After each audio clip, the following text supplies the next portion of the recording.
In our previous video, we spent 3 days at Komanega at Karamas, a quiet, serene oceanfront resort overlooking a black sand beach. If you haven't seen that video, go check it out now. In this video, we're going to travel slightly further north into Bali to Wapa di Ume Sidemen, a self-proclaimed hidden gem in East Bali. This 5-star boutique resort is surrounded by rice fields and rolling panoramic hillside views set against the majestic backdrop of Mount Agung, the tallest mountain in Bali, making it the perfect getaway from the hustle and bustle of city life for guests seeking a quiet, peaceful vacation. TripAdvisor included this hotel in its list of the world's top 25 picture-perfect hotels. High praise indeed. Now, to check it out for ourselves.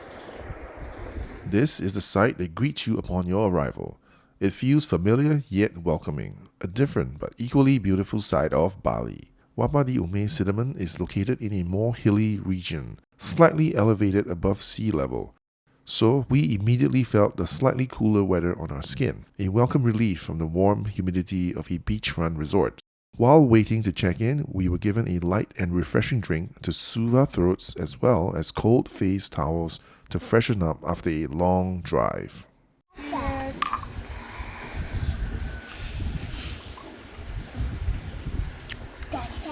Wow. Nice. Gingery and fizzy at the same time. Checking into our room was a smooth process and the hotel staff were friendly and accommodating.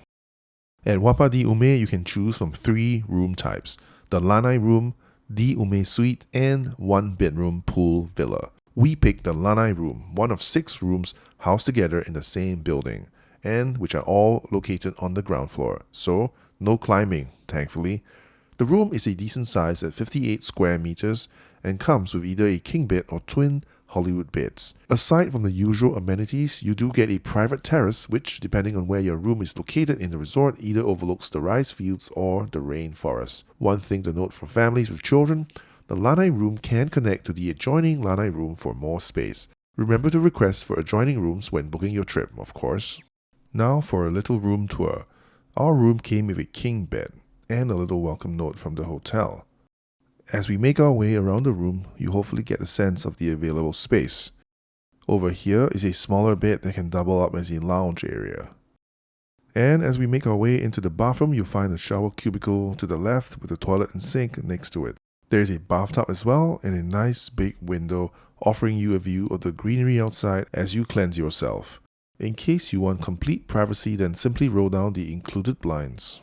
As far as I can tell, the key differences between the Lanai room and the di Ume suite are that in the latter you are on the 2nd floor, so that means a bit of climbing but also arguably a better view. The di Ume suite is slightly larger at 61 square meters with a bit more privacy as well, because instead of a private terrace which anyone can just walk into, guests in the di Ume suite have a balcony all to themselves. And finally, the 1-bedroom pool villa is the biggest of them all at 118 square meters. And you have your very own private swimming pool. No need to slum it out in the common swimming pool like the rest of us. Just kidding. Speaking of the common swimming pool, it comes in a 2-tier configuration.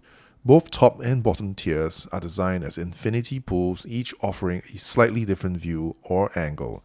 But both tiers are facing the same side, so you either see a bit more of the hills and forests above or a bit more of the running river below. Swimming in the top tier is slightly precarious for children. On one edge of the top tier pool there is a shallow area which should be meant for children to play in, but at the edge there's no barrier that prevents children from, say, accidentally falling to the bottom tier pool, which, while filled with water, is still going to be a bit of a traumatic experience to say the least. It looks roughly like a 3 to 5 meter drop to the bottom pool if you're not careful.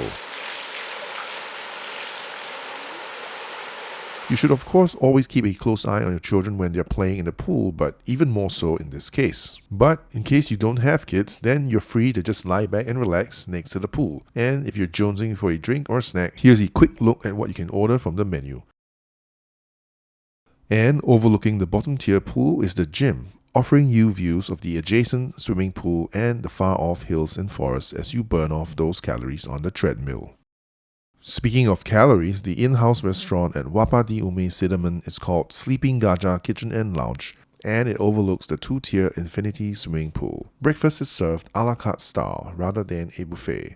At the top of the breakfast menu there is a cute little quote, "Human rights start with breakfast." I'd imagine there are many who agree. At the Sleeping Gajah, they offer a light breakfast option which includes a fresh fruit platter, cereals, pastries, as well as local Indonesian delights. If you prefer something a bit more substantial, the main breakfast options include international cuisine like eggs benedict, pancakes, scrambled tofu on toast, as well as local favorites like mee goreng.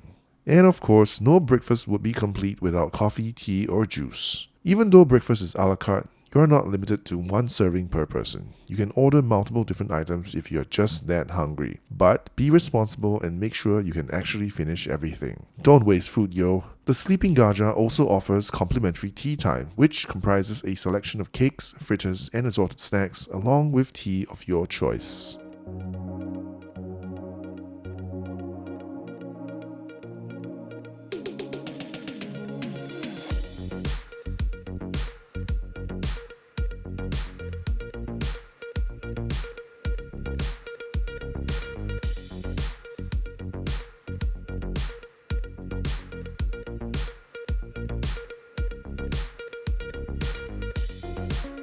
And the Sleeping Gajah not only provides you nourishment for your body but also rejuvenation for your soul. As you fill your bellies, you can take in the panoramic views of the picturesque Sidemen hillside with its abundance of greenery.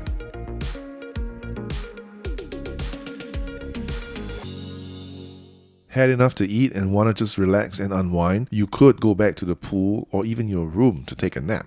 But why not head down to the Kapha Spa? A massage at Kapha Spa is an open-air experience overlooking a panoramic view of the Sidemen hillside. Treat yourself to a holistic healing massage based on Kapha philosophy, taking you on a tranquil, serene journey designed to revitalize and rejuvenate your mind, body, and soul.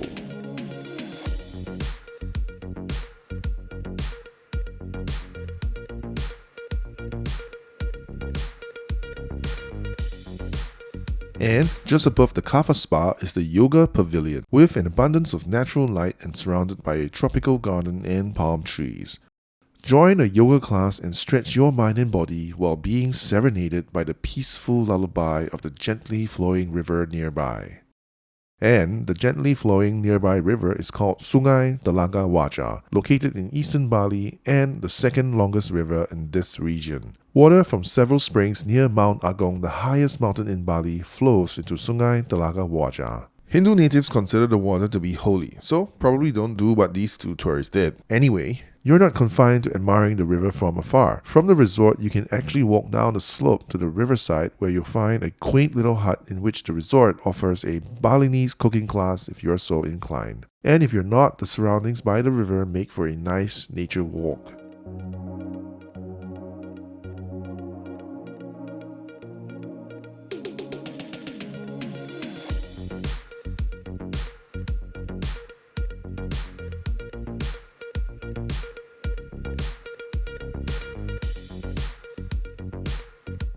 Wapa di Ume Sidemen is every bit as spectacular as Komaneka at Karamas, and we feel blessed to have had the opportunity to stay at both resorts. You really can't go wrong with either resort. You are going to have a great time no matter which one you pick.